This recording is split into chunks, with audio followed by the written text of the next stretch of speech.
Setiap hari, kita bergantung pada kelengkapan komunikasi. Tapi, tak ramai yang tahu apa yang patut diperiksa sebelum beli. Siapa je cek sebelum beli? Sebab tu wujud kempen Check Your Label. Check your label? Apa pula tu?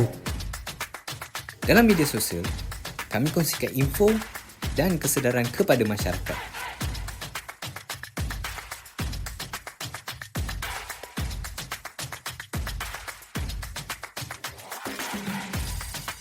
Bukan saja media sosial, laman web Check Your Label juga menyediakan maklumat yang lebih terperinci untuk masyarakat.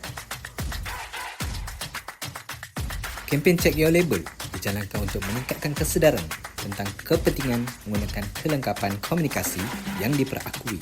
Okey, sekarang saya dah tahu. Apa itu kempen Check Your Label? Dengan kempen Check Your Label, ramai masyarakat mula menyedari kepentingan kelengkapan komunikasi yang mempunyai label MCMC. Saya dah tengok social media, Check Your Label. Banyak info gambar yang menarik saya dapat di sini. Saya pun baru tahu yang setiap kelengkapan komunikasi perlu ada label MCMC.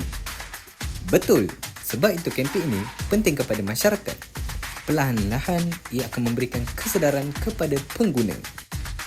Memastikan kelengkapan komunikasi anda diperakui amat penting supaya gangguan capaian dan komunikasi tidak terganggu. Saya dah check.